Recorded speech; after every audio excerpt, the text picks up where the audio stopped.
Paz y gracias a todos. Muy buenas. Para mí es un grato honor poder estar por acá, por este canal de YouTube, compartiendo su espacio Teología Viva, verdad que transforma, verdad que piensa. Y en esta ocasión quiero hablar con ustedes de un tema muy especial y es acerca de las palabras Urim y Tumim. Es un tema que me llamó la atención cuando estaba haciendo mi devocional diario en la lectura de las Sagradas Escrituras. Y vamos a hablar acerca de su significado y cómo lo interpretaban algunos sabios de la antigüedad, del mundo antiguo, el significado de esta palabra. Así que si el contenido te agrada, yo espero que lo puedas compartir con las personas que te rodean. Bueno, y mi nombre es Darwin Cepeda. Estoy ya terminando mi tesis en estudio teológico avanzado y quiero compartir parte de lo que he estado conociendo con cada uno de ustedes que estén por este canal de YouTube. Y vamos a ir a las Sagradas Escrituras, al libro de Éxodo, capítulo 28, verso 30. Y vamos a estar leyendo las Sagradas Escrituras de la siguiente manera. Y colocará en el pectoral del juicio al Urim y al Tumim, y estarán sobre el corazón de Aarón cuando entre en la presencia del Eterno, y Aarón cargará el juicio de los hijos de Israel sobre su corazón en la presencia del Eterno. Y acabamos de leer Éxodo 28, verso 30. En hebreo, la primera frase dice: Benatata el Hoshin Hamishpa al Jaurim et Jaurim bet Hatumim. Bueno, no quiero enredarle la cabeza con esto. Y vamos entonces a ver qué dicen cierto material académico acerca del significado de Urim y Tumim. El diccionario Strong lo ve como un brillo oracular en el pectoral del sumo sacerdote. Recuerden que el sumo sacerdote tenía unas piedras aquí, 12 piedras que portaban el nombre de cada una de las tribus de Israel. Y dentro de ese pectoral tenía las piedras del Urim y el Tumim. También vamos a ver qué dice las notas de la Biblia en inglés, Nets. Y ellos comentan esto de la siguiente manera: el Urim y el Tumim eran dos objetos destinados a determinar la voluntad divina. Ahora, no hay evidencia clara de su tamaño o forma del material del que fueron hechos, pero parecen haber sido artículos familiares para Moisés y el pueblo. O sea, estos comentaristas se refieren a que no se sabe cuál es la forma o el tamaño. Sin embargo, el pueblo y Moisés estaban muy familiarizados con estas piedras. También podemos ver que algunos han hecho varias sugerencias acerca de estos instrumentos a partir de su etimología. Y decían que eran objetos claros y oscuros respectivamente, tal vez piedras o palos o algún objeto. No hay acuerdo entre los especialistas de qué realmente eran el Urim y el Tumim. Cayeron en desuso después de la época davídica, cuando los oráculos proféticos entonces se hicieron más populares, cuando empezaron a aparecer los profetas. No hay duda que por la etimología de la palabra Urim y Tumim, y que también venían del Hoshe HaMishpat, del pectoral del juicio, eran instrumentos para tomar decisiones muy importantes para el pueblo. Y yo quiero con ustedes hacer una distinción del significado de Urim y Tumim. Y la palabra Urim proviene de la palabra hebrea Or, que significa luz, o sea, se refiere a iluminación. Y esto alude a que cuando se consultaba, estos traían una iluminación en la respuesta. O sea, traían una respuesta cargada de sabiduría divina. O sea, Urim viene de Or, que significa luz. La luz representa el bien, pero en este caso representa decisiones correctas, que representa sabiduría, inteligencia. O sea, el lugar donde estaban estas piedras se manifestaba una sabiduría superior, espléndida, de otra esfera, afectando aquí al lado. También tenemos Tumín, que viene de la palabra Tam, que quiere decir perfección, completo, integridad, aludiendo que la respuesta y la indicación que se daba era tan completa, también quiere decir madura. Era una respuesta llena de sabiduría, llena de madurez, llena de perfección, porque venía de Dios mismo, del Espíritu de Dios que estaba en quien utilizaba los instrumentos del Urim y el Tumín.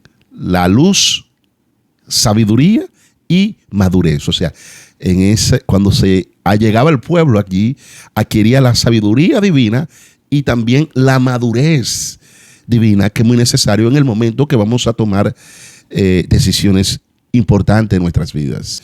Ahora, ¿qué dicen algunos personajes del mundo antiguo? Yo consulté dos, y uno de ellos es Filón de Alejandría. Y este personaje fue un judío helénico que estaba en Alejandría y vivió entre los años 20 antes de Cristo hasta alrededor del 45 después de Cristo. Filón de Alejandría, este personaje, habló de logos divinos incluso antes que Juan el apóstol, porque fíjense que data del 20 antes de Cristo al 45 después de Cristo. Para él le dio una interpretación al Urim y el Tumín un poco alegórica, que era un perfil de aquellos que venían de la escuela de Alejandría, que era como una universidad en esa época, podríamos decir, donde convergían varios tipos de conocimiento, entre ellos la sabiduría israelita, hebrea, y la sabiduría helénica, y de todo el mundo antiguo se conglomeraba allí en Alejandría, de donde era Filón de Alejandría, refiriéndose al lugar donde él estaba, y era entonces un judío helénico. Él veía el Urim y el Tumín de una manera más alegórica.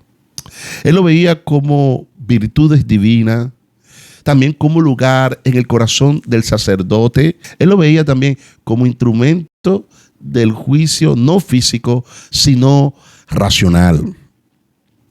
Podemos ver que Filón no ve al Urim y al Tumín como objeto físico o instrumento de adivinación literal. Él lo interpreta, como dije anteriormente, alegóricamente, como virtudes divinas que deben habitar en el corazón del sumo sacerdote. Urim para él es iluminación o luz, que fue lo que dijimos anteriormente. Para él representa la luz de la razón divina, o sea, esa iluminación que trae la razón divina al hombre. Eso era para Filón de Alejandría. También Tumín, que viene de Tam, que quiere decir perfección, madurez. Para él es perfección o verdad.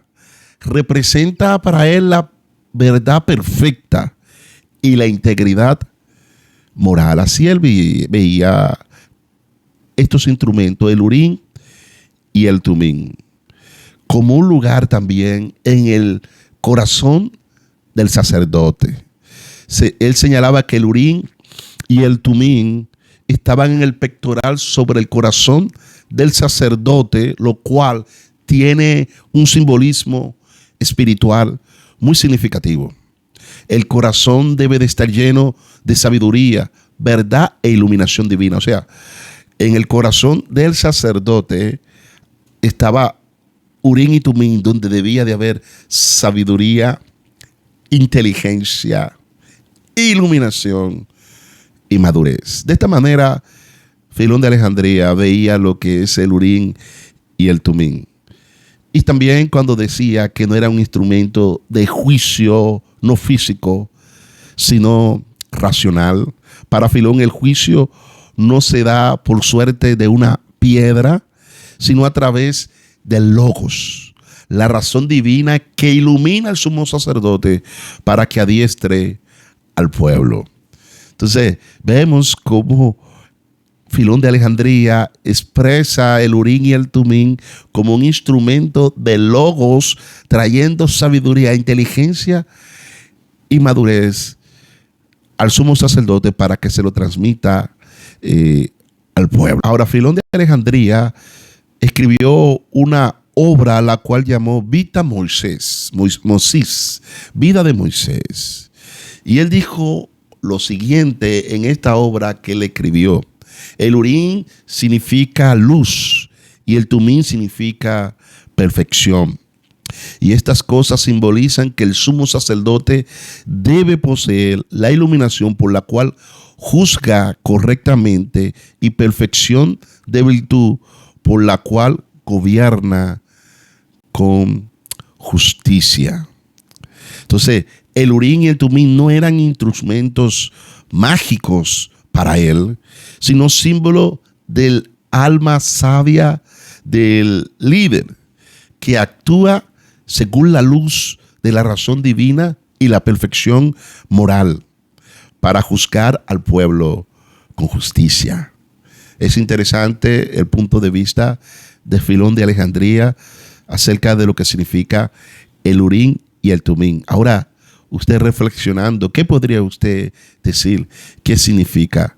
¿Había llegado a esas conclusiones? ¿Había pensado y meditado en este posible significado? Claro está que este hombre sabía hebreo, sabía griego y podía consultar la palabra de Dios en su idioma original y por ende podía conocer el significado de que Urim viene de la palabra hebrea Or, que quiere decir luz, que expresa sabiduría, inteligencia, conocimiento, y Tumim, que viene de Tam, que quiere decir perfección, completud, madurez, ¿verdad? Algo terminado, integridad. Y por eso él llegaba a estas conclusiones y sacaba este significado tan impresionante y tan profundo. Y quiero seguir también consultando a un rabino de la Edad Media llamado Rashi. Y él veía el Urim y el Tumim desde dos perspectivas. Primero, él lo veía como un instrumento de naturaleza espiritual y segundo, como una función reveladora. Cuando él se refiere a un instrumento de naturaleza espiritual, él afirmaba que el Urim y el Tumim no eran objetos físicos independientes, sino que consistían en el nombre de Dios. Hablando del nombre de Dios, está hablando del tetragramatón, que en hebreo es Yod-Heh-Vav-Heh, ¿verdad? Que nosotros en la tradición cristiana evangélica lo tradujimos como Jehová y la tradición católica lo traduce como Yahvé. Es un nombre que se perdió por el extremismo de algunos judíos en la época antigua.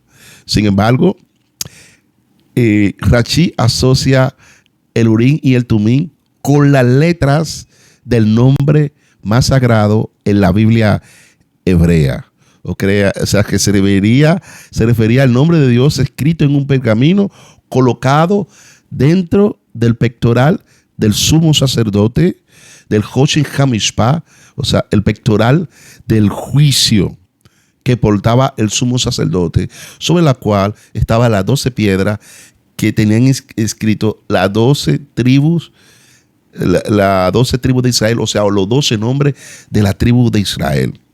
Para él también el Urim y el Tumim tenían una función reveladora. Según él, cuando el sacerdote consultaba a Dios, las letras inscritas en las piedras del pectoral brillaban o se reorganizaban para formar palabras que revelaban la voluntad divina. Ahora, quiero explicarle cuando él habla de la función reveladora. O sea, según él, cuando el sacerdote consultaba a Dios, las piedras inscritas, las letras inscritas brillaban en el pectoral, Y entonces se reorganizaban para formar palabras de sabiduría y de iluminación que guiaban al pueblo. Rashi también aclaraba que aunque el pectoral contenía las piedras preciosas con los nombres de las tribus, el poder profético del Urim y el Tumim no venían de las piedras en sí, sino del nombre que portaba el sumo sacerdote. O sea, el nombre también en hebreo quiere decir Shem, que quiere expresar la naturaleza que portaba el sumo sacerdote, el nombre que portaba y la santidad. O sea, era una persona que la esencia de la presencia divina estaba con él, y segundo, era una persona que estaba apartada, separada y consagrada para Dios. Y por tal razón la presencia, la Shejinah, el Ruach HaKodesh se manifestaba sobre su vida, y entonces el Urim y el Tumim, que eran letras inscritas con el nombre de Dios, empezaban a brillar y a formar palabras para guiar al pueblo a tomar una dirección sabia, una dirección inteligente, una dirección llena de sabiduría. Es impresionante cómo podemos ver que Urim y Tumim se refieren primero a oro, que quiere decir luz, y Tumim a Tam, que quiere decir perfección, a la iluminación y a la madurez en la vida de un hombre de Dios. O sea, cuando hay Urim, luz, revelación, iluminación divina, también va a haber Tumim, Tam, perfección, madurez, completud, y esto nos llevará a tomar decisiones sabias. Así que gracias por escucharme, gracias por ver este contenido. Espero que pueda darle like, lo comparta y te suscriba a este canal de YouTube para que así pueda recibir más contenido como este, contenido educativo, contenido lleno de vida del Espíritu, porque estamos en este espacio, teología viva, verdad que trasciende, verdad que transforma. Paz y gracia, shalom ubrajo, hasta la próxima.